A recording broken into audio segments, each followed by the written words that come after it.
Is that something that you could bring up though in court around the lack of training? So when you're challenging their analysis, for example, or their assessment, you can say this lacks an understanding because the officer themselves stated that they hadn't done this training.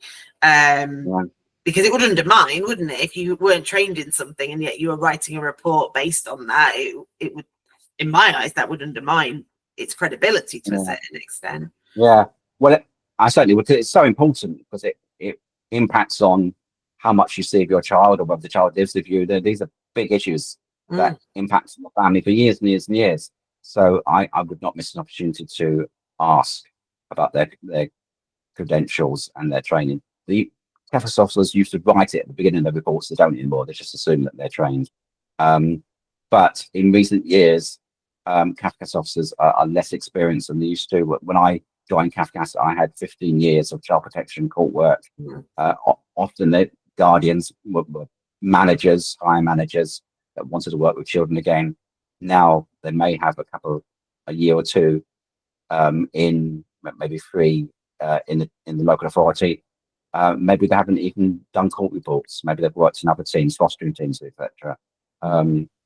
So that does impact, I think, on the quality of, and it's so much more competitive. When I joined Cafcass, that was it. You would never go back to the local authority. Better paid.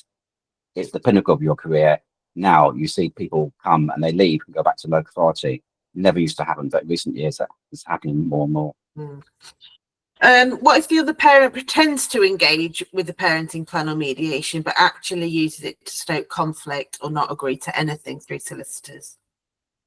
Disguised compliance, which is a red flag.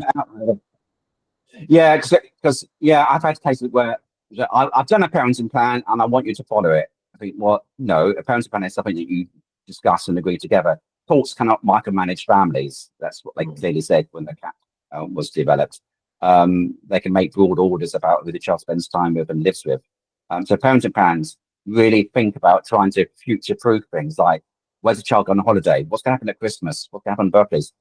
What's going to happen with school events? Are you going to go to a parents' evening? No, I'm going to. So it reduces those opportunities for conflict. And it should also, what I have includes a kind of emotional contract where you agree how you're going to resolve differences, because differences will come up. So what is the communication? So it's important to share if you think it's a genuine attempt to use the parenting plan. And I think a bit of work needs to be done with both parents before they start writing. I don't think you should just go on a course or read the Cafcass website and then say, right, I'm doing the parenting plan. I think we covered this earlier with regards to what's the best way to present evidence. You basically said just give behavioural details and specific examples of that. Clear and succinct, and don't try and tell the whole story, but mention the kind of the most serious and the most recent. And in fact, in the training in domestic abuse policy, those questions they should be asking: when was the most recent example? When was the worst example? And what are the patterns? But if they don't do that for them. You don't just leave it to the Cafcass officer. I think that's my comment, really. You need to really speak 3 things: be prepared, develop that relationship, and have an understanding about what they do and why they do it.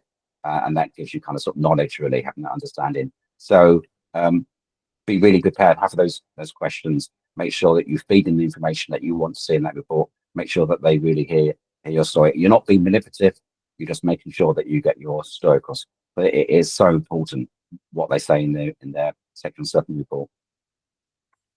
Absolutely. Right, this is about long-term supervision orders. If no scope of change in the perpetrator of CCB, failed DAPS, assessed as poor prognosis, but supervised contact seems okay, what would Cafcass recommend? Stop contact? Yeah, they can. It's very vague about contact going forward, really. So they might say, well, no contact at the moment until court decides. So yeah, I think where there's real kind of concerns about risk, if they're really bold and it's really clear, they should be asking the court to make an order for no contact. So not just say no contact, but an order for no contact. But those hopefully kind of rare cases. So if they're worried about contact, they will talk about indirect contact. And really, technically, a video call is not, or a telephone call is not indirect contact. It's direct because they're able to talk directly to the child. So indirect contact may be a letter that another parent opens and reads and then passes on. So maintaining that relationship, that identity is important for children. So at the very least, those letters are quite important, but often find that parents kind of give up on that because it's just too much for them, particularly if they don't get letters back. And in terms of supervised contact, in my mind, it can't be an ongoing thing forever and ever, particularly at a contact centre. But maybe if you've got a member of the public, a relative who can be involved, often that can be longer term. But I'd want to see some change, some shift in the other parent so that they can demonstrate, actually, let's go back to school and I can have unsupervised contact. The onus is on you to make those changes to demonstrate that it is now safe to do that. Why couldn't you have supervised contact? It may be the initial stages because they're not sure. So their assessment is, well, we're going to assume risk. So you're guilty until proven not guilty, really.